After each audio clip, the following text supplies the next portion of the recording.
Aliens laughed at the old human until he said, "You may be predators, but we're—" Commander Zefkar's mandibles clicked with amusement as he watched the elderly human shuffle into the detention chamber. The creature moved slowly. It's fragile. Frame bent with age, white hair thin and wispy atop its weathered skull. Around the circular chamber, representatives from a dozen apex predator species observed with varying degrees of content curiosity. "This is what the humans send to negotiate?" hissed Vextalia, her serpentine form coiled elegantly around her elevated platform. Her species had ruled 3-star systems through calculated strikes and paralyzing venom. An ancient relic that can barely walk? The Korath delegation rumbled with deep, threatening laughter.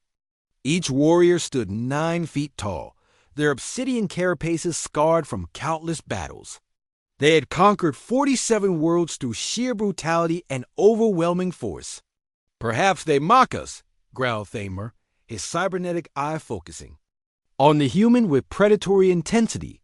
His people, the Nexari, were renowned for their surgical precision in warfare, each conflict planned to the nanosecond.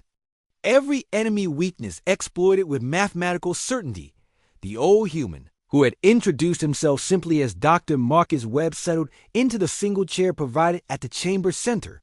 He appeared utterly unconcerned by the ring of galactic predators surrounding him, some of whom had personally orchestrated the extinction of entire civilizations.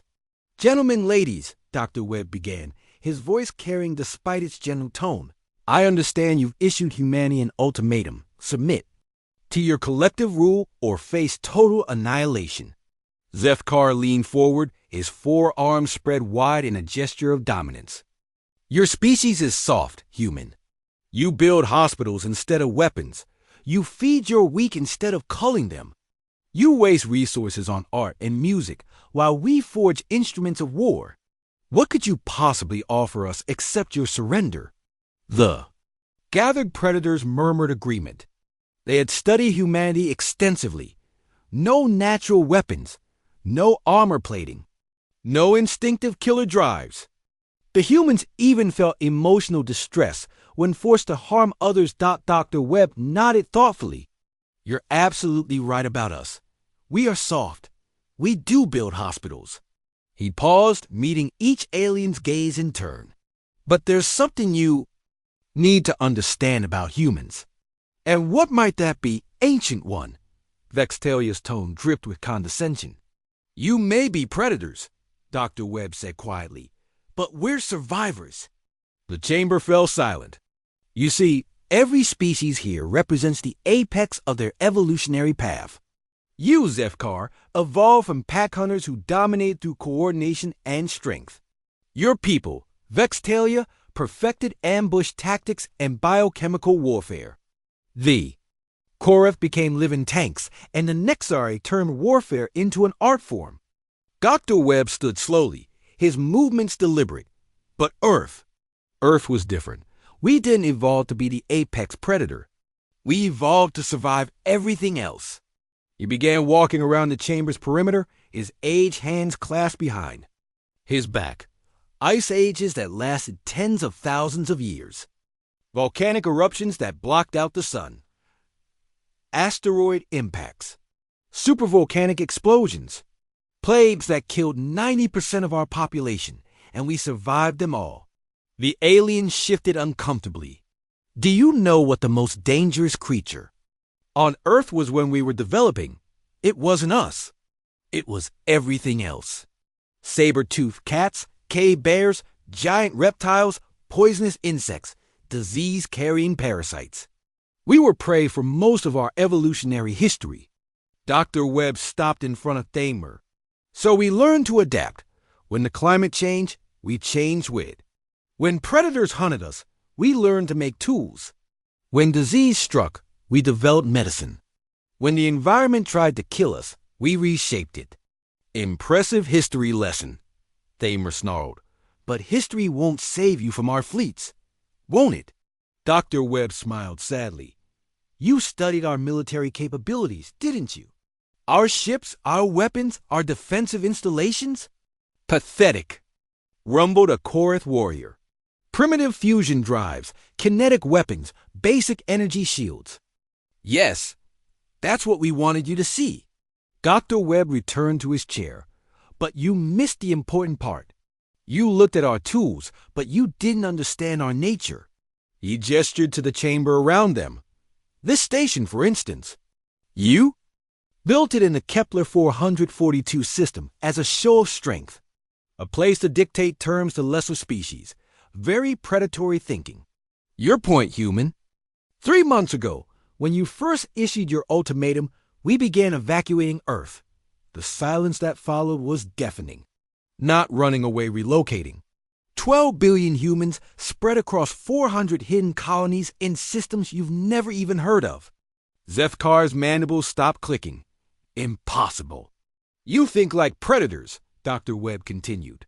You assume we gather our strength and meet you head-on, like cornered prey fighting back.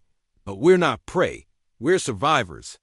When the environment becomes hostile, we adapt. When the threat is too great, we scatter. He leaned forward in his chair. Right now, human colonies are establishing themselves in asteroid belts, on rogue planets, in the void between stars.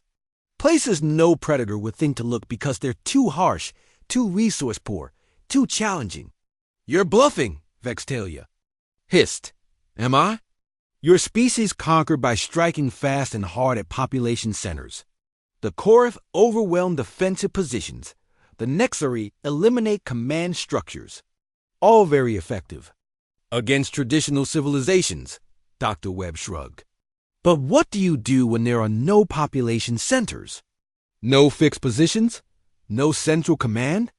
The chamber erupted in angry voices, but Dr. Webb continued speaking, his quiet words somehow carrying over the noise. We've been preparing for this conversation for 70 years, ever since we first detected your civilizations. We knew that eventually we'd meet someone bigger and stronger.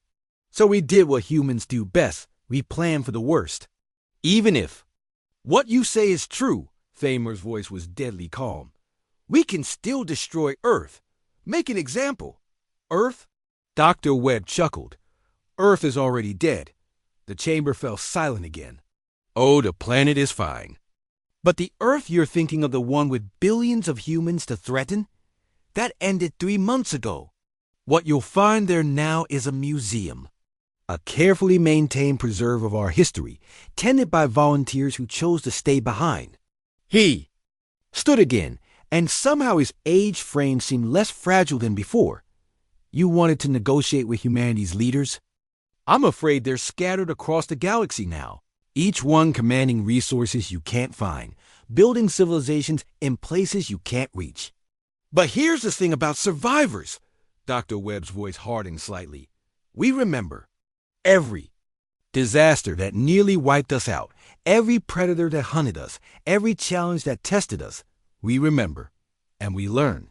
He moved to the chamber's center, looking up at the assembled predators. You have perhaps 1,000 worlds between all your species.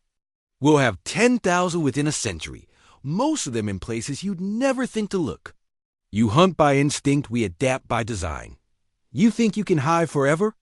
Zefkar's voice carried a note of uncertainty. Hide?